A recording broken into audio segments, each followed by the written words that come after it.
mais um momento aí da nossa live. Boa noite para você que acompanha o blog do Mário Bittencourt. Deixa eu dar um recado aqui para você que precisa de um conteúdo top, top mesmo, hein? Para ajudar aí na tomada de decisão. Acesse o site Marketing no Agronegócio, www.marketingnoagronegócio.com.br. Gente, tem vídeos, e-book grátis e diversos materiais sobre marketing, redes sociais, entre outros temas do nosso agronegócio. Acesse www.marketingnoagronegócio.com.br. Isso aí.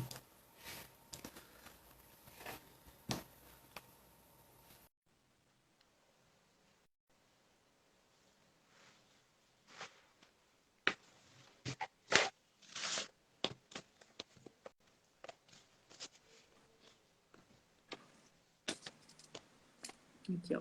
Vou ver na... Celestino, grato e Voltamos. voltamos pra gente conversar mais um pouco. Ótimo, voltou. Tá ótimo. Então, o senhor estava falando sobre o avanço da tecnologia, né, no campo aí na região oeste, e comentando sobre a questão de universidade, né? É até um tema que eu já até tenho buscado conversar com algumas pessoas aqui no caso da universidade aqui da UESB, né? Inclusive eu até comentei com o senhor também que eu fui aprovado no vestibular de agronomia, né? O senhor falou das próximas turmas, né? Então eu me sinto incluído aí nessas próximas turmas que vão estar buscando aprender na universidade e ao mesmo tempo estar buscando a prática do campo e aliado principalmente com a tecnologia. E no caso do que eu sinto na UESB, né? É que lá eu já dei uma olhada no currículo, lá precisa ter algo a respeito de agricultura de precisão. Eu já estou fazendo uma pós-graduação no assunto, mas eu acho que precisa ter lá mais, na própria universidade mesmo, algo ligado diretamente à agricultura de precisão, que é o futuro do agronegócio, né? Como o senhor bem colocou também aí. Nós temos algumas coisas que são impressionantes, né? Se nós pensarmos que há uns 10 anos atrás, nós poderíamos plantar com uma diferença de 3 centímetros de um ano para o outro, isso era uma forma bastante futurística. E algumas coisas nos remetem a pensar que isso é inacreditável. Mas nós temos um ponto na agricultura impressionante. Nós atingimos um nível de tecnologia em solos, aprendemos a lidar com os diferentes tipos de solo, aprendemos a lidar com adubação, a fertilidade do solo cresceu tremendamente, passamos a ter pessoas de todas as áreas que se especializaram. Quando eu ouço que você está estudando agronomia, então você vai ser um jornalista muito mais eficiente no futuro, quando falar do agronegócio, você vai compreender muito melhor uma série de coisas. Nós temos uma melhoria tremenda na área de semente, uma melhoria tremenda na área de armazenagem. Ainda temos um problema de logística muito sério, mas isso é só uma questão de tempo. Em 1990, nós recebemos um grupo de canadenses, lá em Cascavel, onde eu morava na época, e eu reclamava para ele das coisas que nós precisávamos fazer no Brasil. Precisamos melhorar estradas, ferrovia, universidade, todas essas coisas que nós gostaríamos de ter. Daí ele falou assim, para um pouquinho aqui. E daí nós paramos numa região de Cascavel, e ele falou assim, você está me dizendo que essa cidade foi fundada como cidade em 52? Eu, sim. E de lá para cá, de 52 a 90, e tudo isso foi construído? Só isso foi construído. Ele falou para mim, disse, olha, eu vou dizer uma coisa, a cidade onde eu moro, no Canadá, tem 250 anos. Tem 15 mil habitantes. Vocês vão conseguir as ferrovias, universidades, vocês vão transformar tudo isso nos próximos anos. É só uma questão de paciência, planejamento e perseverança. O que acontece ainda no mercado da agricultura nos últimos anos? Se não fosse só a melhoria em solo, semente, máquinas, de agricultura de precisão, nós temos uma coisa chamada demanda de mercado. Então, as pessoas falam, mas é o mercado que manda. Então, o mercado é composto de duas partes. Nós temos que ter alguém disposto a comprar e alguém disposto a vender. Se nós só tivermos um comprador, nós não temos mercado. Se nós tivermos só um vendedor, não temos mercado. Então, nós precisamos encontrar essas duas situações. Quando eu ouço, neste momento, algumas pessoas falando, não, tem que comprar as coisas só da cidade onde você mora. No primeiro momento é ótimo, mas no segundo momento, como é que nós vamos adquirir chips? Como é que nós vamos adquirir computadores? Nós precisamos vender alguma coisa para as pessoas que produzem computadores. Nós precisamos vender alguma coisa para quem produz as máquinas. Nós precisamos vender alguma coisa para quem extrai minérios. Não tem jeito, tem que ter comércio e tem que ter comércio internacional. Então, cada vez mais, nós precisamos de toda a cadeia. Então, a agricultura, a cada dia que passa, está se tornando um negócio muito atípico no sentido de diferente, mas extremamente profissional.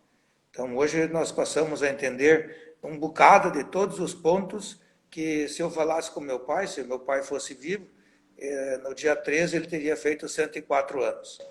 Então, se o meu pai fosse vivo, tenho certeza que ele ficaria impressionado com o que a agricultura evoluiu nesses 50 anos. Então, é a história da maioria dos produtores na faixa dos 60, 70 anos. São pessoas que vieram, acreditaram e não se acomodaram. E aí foram desenvolvendo o sistema agrícola brasileiro. A gente tem uma pergunta aqui, NM Consultoria Agro, qual a melhor definição sobre o uso de tecnologias no campo? Eu costumo brincar que tem tanta tecnologia e parece que as tecnologias custam tão baratas. As pessoas costumam querer vender uma coisa para o agricultor e falar assim, mas isso só custa tantas sacas de soja. Mas isso só custa tantos reais por hectare. E daí eu costumo dizer para eles o seguinte, olha, eu tenho uma noção de quanto nós temos potencial de produzir. Eu sei uma conta na fazenda de quanto me custa para chegar nesse ponto de produção. Então, se eu somar todas as sacas de soja que eu vou gastando nessa ou naquela tecnologia, neste ou naquele fertilizante novo, nesta semente que você está me dizendo que vai produzir mais, eu chego no final, eu estou devendo muitas sacas de soja por hectare. Então, eu não estou conseguindo lucro nessa operação. Então, o que o agricultor tem que fazer? Sempre tem que ser cauteloso, tem que aprender a verificar os testes que os outros agricultores fizeram. Por isso que a universidade é tão importante, por isso que as fundações são tão importantes, por isso que os consultores de boa qualidade são tão importantes. Eles vão tendo essas informações, esses dados, transformam em informações, e aí são transformados em estatísticas, aí nós podemos fazer um planejamento e uma estratégia de ação. Então, acho que esse é o tipo da coisa que nós precisamos cuidar. Então, a tecnologia é cara ou é barata? Olha, eu gostaria, o sistema das máquinas hoje, quando eu terminasse um talhão, o operador na máquina dissesse, ok, acabei de plantar o talhão, clique. Essa informação viria para o sistema de dados nosso e nós teríamos exatamente o que nós colocamos naquele talhão até aquele momento. No momento em que nós fôssemos fazer as aplicações, não importa se seja por autopropelido, seja por avião, seja por qualquer outro sistema, ou por via pivô central, ou outro tipo de irrigação, a hora que a pessoa terminasse, ela deveria apertar uma tecla em algum lugar e dizer, a operação foi feita, isso custa tanto. Aí, eu, através de um iPhone ou de um outro equipamento, eu teria condição de saber nossos custos de uma maneira instantânea. Isso já existe? Já. Tem muitas fazendas que utilizam, tem muitos profissionais que já utilizam. A minha pergunta é se o custo-benefício dessa tecnologia está dentro do que nós precisamos. Hoje eu conversava com uma pessoa da área de irrigação e ele perguntou, mas os equipamentos de irrigação de vocês são todos automatizados? Eu falei para ele, de jeito nenhum. Mas por quê? Qualidade de energia. Então, primeiro nós precisamos ter energia em quantidade suficiente. Depois nós precisamos ter energia, se eu utilizo energia de 380, trifásica, eu preciso ter uma energia constante, com X a menos ou a mais, mas tem que ser este padrão. Se eu tenho energia de 220, eu não posso ter energia de 200 e daqui a pouco de 240, porque o meu sistema não vai entrar em colapso. Então, cada vez que nós sofisticamos nossos equipamentos, nós temos mais protetores, nós temos mais outros aparelhos acoplados, e cada vez nós temos mais apps baixados, nós temos mais uma parafernália de coisa. Então, nós saímos de um computador que antes parecia uma casa, para um computador que cabe no nosso bolso. Mas ainda eu tenho minhas dúvidas do custo-benefício. Então, quando eu olho um iPhone, eu falo assim, você tinha que ter o iPhone, sei lá qual é o número. Eu digo, rapaz, olha, eu utilizo o tempo para tirar fotografia, para chamar, para receber, para me comunicar com alguns apps e para no Instagram. Então, eu utilizo quanto desse equipamento? Então, eu tenho que ser consciencioso, colocar meu iPhone uma vez a cada X tempo, senão eu não tenho custo-benefício desse iPhone. Assim são as máquinas. Em 1986, uma colheita de grãos estava equivalente a 4.000 sacas de arroz. Se nós levarmos em consideração uma saca de arroz hoje na nossa região, é mais ou menos R$5 a saca, 4.220 mil reais.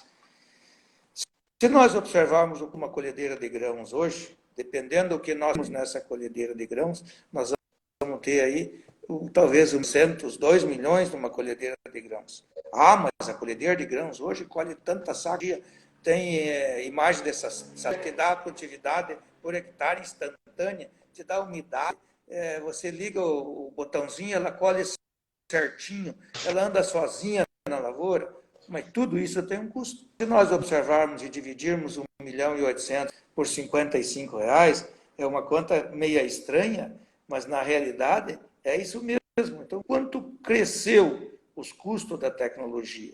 Então, 1.800.000 divididos por 55, nós vamos ter 32.727 sacas de arroz para pagar uma colhedeira hoje.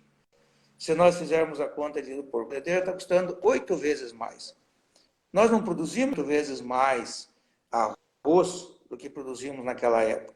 E talvez nem soja. Soja é uma lavoura boa, naquela época era 45 sacas, era uma lavoura formidável. Vezes 8, nós tínhamos que estar com 360 sacas de soja hoje para termos uma relação de quantidade de sacas e preço de máquina. Então não vamos comprar mais a máquina? Temos que analisar. Tem momentos que temos que trabalhar com a nossa maquininha velha, de 12 anos, temos que ir lá, meter a mão na graxa, fazer as manutenções, fazer as adaptações. Então, a melhor tecnologia é aquela que nos atende no momento em que nós mais precisamos e dá algum resultado para nós. Claro. É a mesma coisa de serviço. Temos serviço demais no mercado. Tem tanta gente prestando serviço, mas isso dá resultado para a agricultura? Não sei. Tem que analisar caso por caso. Com certeza. Acho que o que o senhor falou aí agora responde até a pergunta de Silas Alves, né? Ele quis saber sobre a questão da irrigação de precisão, né? O senhor comentou a respeito do assunto. Se tiver mais alguma dúvida, Silas, você pode mandar aí que a gente tenta complementar a resposta junto com o seu Celestino. Eu só fazer um complemento na irrigação. Pode falar. Meu pai bombeava água no automóvel e colocava nos arrozais. Então, naquela época, o que era irrigação? Era por inundação e era saber se tinha uma quantidade de água. Hoje, com o custo da energia, com o custo dos equipamentos, nós temos que saber quantos milímetros, de fato, a planta precisa em cada desenvolvimento dessa planta. Porque se nós não levarmos isso em consideração, a nossa irrigação se torna um custo elevado demais e não tem resultado. Então, nós temos que ter um software, temos que ter conhecimento para sabermos todas as etapas da irrigação. Hoje, para nós dizermos que somos irrigantes, nós temos que conhecer o manejo de água com precisão. A água até que, neste momento, não custa caro, mas a energia, as pessoas, as máquinas envolvidas, tudo isso custa e muito. Então, nós temos que aprender a depreciar tudo isso e colocar, isso realmente venha a gerar um custo elevado. Se nós formos pagar a água, tem que lembrar que quem vai pagar o custo da água é o consumidor final, não é o irrigante. O gigante é a posição se ele vai plantar isso ou aquilo, mas o custo final sempre é do consumidor. Nós falar um pouco sobre a questão dos avanços de outras culturas, né, na região do oeste da Bahia. Tem se tornado atrativo, né, para a produção da agropecuária, como a cafeicultura, que já tem se desenvolvido bem, né, o cacau, que eu vi que está sendo plantado aí também, inclusive com o seu Moisés Schmidt, né, ele está iniciando uma plantação. A gente até compartilhou um vídeo que ele divulgou no Instagram esses dias, né, tem a cana-de-açúcar, com perspectiva de um polo de implantação de um polo sucro energético, né. Em fevereiro desse ano, o governo da Bahia anunciou também um plano agroalimentar para o desenvolvimento integrado e sustentável da cadeia de suínos, né? E tem aí um objetivo de cuidar da segurança alimentar, agregar produções de milho, soja e sorgo, junto com os suinocultores, né? E desenvolver até uma agroindústria também para complementar, no caso, a cadeia, né? Que eu estava até comentando com o senhor Júlio Bussat também, essa questão da agroindústria. Eu vou perguntar para o senhor como é que o senhor avalia a questão da expansão dessas outras culturas na região do oeste da Bahia. Quando a IBA e a BAPA e os sindicatos, os agricultores começaram o estudo do potencial hídrico, na verdade, as culturas de algodão, de soja, de milho, de café, as culturas que receberam no primeiro momento, talvez, uma atenção especial, mas as culturas que vão ser as vedetes dos próximos anos, não serão essas culturas. Essas culturas vão ser transformadas em bife, vão ser transformadas através de suíno, de aves, de bovinocultura ou outras coisas. O potencial do oeste, no potencial hídrico, está na produção de peixe. Vocês imaginem o que é o Rio Grande da sua nascente até a Barra, ao São Francisco. Nas margens desse rio, nós podemos ter propriedades de pequena escala, produzindo peixes, produzindo aves, produzindo folhas, produzindo frutas, produzindo... até tem algumas pessoas já desenvolvendo camarões de água doce aqui. O cacau é uma coisa impressionante. Se nós conseguirmos adaptar as mudas de cacau para a nossa condição climática local, com certeza nós vamos mudar a posição do cacau no Brasil. Nós vamos sair de uma produtividade relativamente baixa, hoje no sistema tradicional, para um sistema de qualidade plantado na nossa região. Nós temos uma condição diferente, então precisamos fazer as adaptações. A fruticultura é impressionante. Eu costumo brincar com alguns produtores, aí o próprio Schmidt, que estão produzindo banana, os Aguiar, que produzem banana, enfim, os outros produtores que são associados da IBA, produzem banana. Cada vez eu percebo que a quantidade de quilos de banana produzido e a sanidade da banana é melhor. Exige mais conhecimento. Daí nós começamos a observar o limão plantado consorciado, o cacau plantado consorciado. Então, daqui uns dias nós vamos ter apicultura no meio dessas lavouras, e então vai se somar todas essas outras áreas. Vocês imaginem, por exemplo, a quantidade de tomate que nós podemos produzir tomate cereja em propriedades de pequena escala, em estufas. Nossa, isso é coisa impressionante que nós podemos fazer. Então, a quantidade de soja, o que a soja representa para o oeste hoje, o que o algodão representa, vai se tornar um valor pequeno em relação ao potencial que tem essas outras culturas consideradas pequenas hoje. Se nós lembrarmos, Mário, o primeiro produto hoje em valor agregado na agricultura é soja, depois vem algodão, mas se nós observarmos, o volume de dinheiro gerado pela Bahia é impressionante. Então, outras frutas vão aparecer e cada vez mais o comércio vai ser melhor. Vocês olham lá em Juazeiro e Petrolina, o que aconteceu com a uva. Com certeza aqui vai ter atividades nessa área impressionante também. Vai ter aeroportos, vamos produzir frutas frescas para colocar em qualquer parte do mundo. Então, o potencial do estudo da agricultura, do agronegócio, é impressionante. A minha filha mais nova está na Nova Zelândia e passou um período numa agroindústria voltada para mel. E essa agroindústria processou esse ano 850 toneladas de mel. E ela disse que, em condição normal, devia produzir 1.350. Então, olha o potencial que nós temos só de mel aqui. Então, são coisas que pequena escala tem condição de transformar em renda. Temos condições de transformar em bem-estar. E essa população toda que nós temos hoje aí vai ser agregada nas propriedades rurais com decência. O senhor falou sobre a questão da banana no instante aqui na terça-feira passada a gente fez uma live com Edson Amorim, ele é pesquisador da Embrapa, a gente conversou sobre a variedade desenvolvida pela Embrapa de banana, né? A Best Princesa, que agora o nome comercial está sendo usado é maçã princesa, ela é resistente à murcha do fusário, também a cigatoca negra e amarela, então está sendo usada, aí tem 12 anos, está no mercado e agora está sendo chamado de maçã. Ele chutou um dado importante, né? Eu vou repetir aqui, ele falou da questão da balança comercial, que a banana, de uma forma geral, o negócio da banana, ele produz mais de 7 bilhões por ano de riqueza para o PIB do Brasil, né? Complementando essa fala do senhor sobre o exemplo da banana. O único problema, Mário, é que nós somos grandes comilões de banana, aliás, de fruta de modo geral. O brasileiro é um fruta impressionante. Nós podíamos comer 2 bananas, mas se eu tenho banana, possivelmente eu vou comer uma dúzia de banana por dia, igual ovos. Se eu tiver banana e ovos, eu vou comer 4, 5 ovos por dia.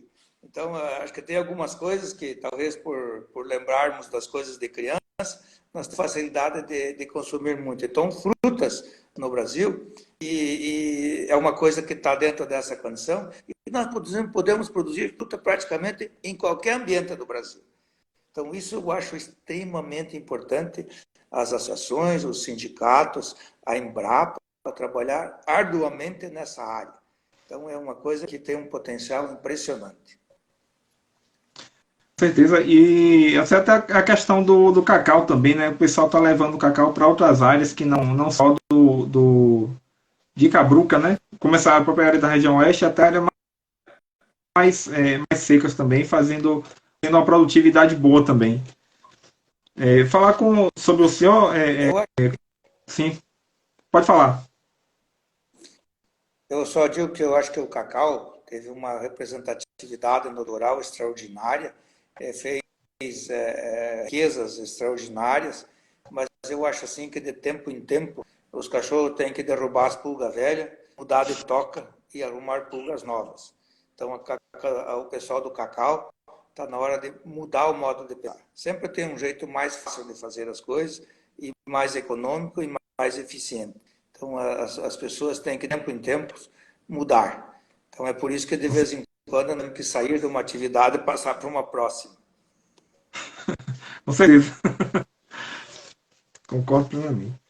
O senhor quer citar mais alguém que está na live? Agri Online aqui também, acompanhando. Kátia, um abraço para você, Kátia. Danizinha.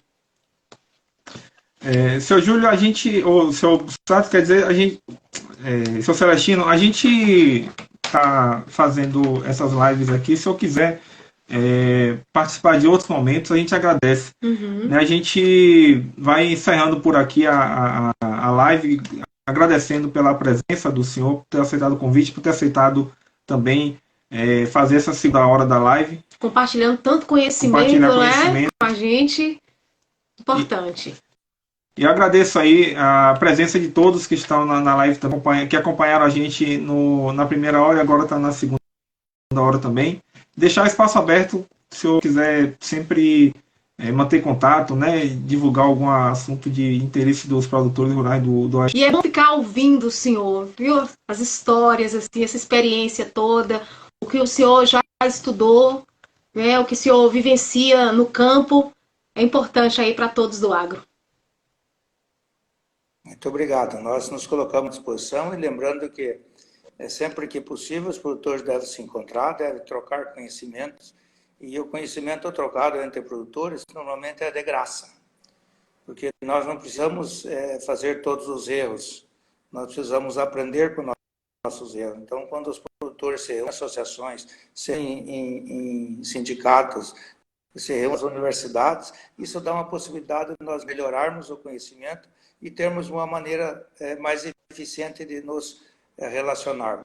A importância da divulgação o agronegócio de maneira coerente e real é muito importante. Então, fico muito satisfeito que nós temos encontrado cada vez mais jornalistas se especializando na área do agronegócio. Então, Mário, seja bem-vindo ao time, sejam bem-vindos, e é importante que nós tenhamos pessoas que conhecem a nossa realidade de perto. Estamos à disposição, nosso muito obrigado, e sempre que vocês acharem que é útil, nos convidem, e se pudermos, participaremos. Muito obrigado. Obrigado mais uma vez, seu Celestino. Boa noite. Agradecer a Catiane também, da assessoria da IBA, pelo auxílio também na intermediação dessa live. Um abraço aí, Catiane. E sobre o AgroConnect, né? Dá parabéns à IBA por essa iniciativa também, né? Até peguei uns dados para divulgar sobre o AgroConnect, né? Que amanhã tem a exibição, né? Amanhã é sábado, é na TV Câmara, canal 4, né? Ponto 3, né? TV digital, nos canais da IBA na internet. É importante estar falando aí desse AgroConnect, né? Um projeto para divulgar também as produções, né? Todo tipo de produção que existe no oeste da Bahia. O Conect Agro, na verdade, é um desafio que nós temos pela frente de nos comunicarmos melhor, não só com os produtores, mas nos comunicarmos melhor com as outras pessoas que não conhecem mais a atividade agrícola do jeito que a conhecemos. Então, o Conect Agro, para nós, é um desafio. Nós nos propusemos a custeá-lo durante um tempo, e a Cátia tem esse trabalho de fazer que ele prossiga. Então, eu espero que as próximas diretorias mantenham os bons programas e que isso venha a ser um excelente meio de comunicação entre os produtores e o restante da sociedade. Com certeza. Então, senhor Celestino, a gente vai desconectar, dar uma boa noite para o senhor. Felicidades aí, saúde, principalmente para você e sua família. Muito obrigado, muito obrigado.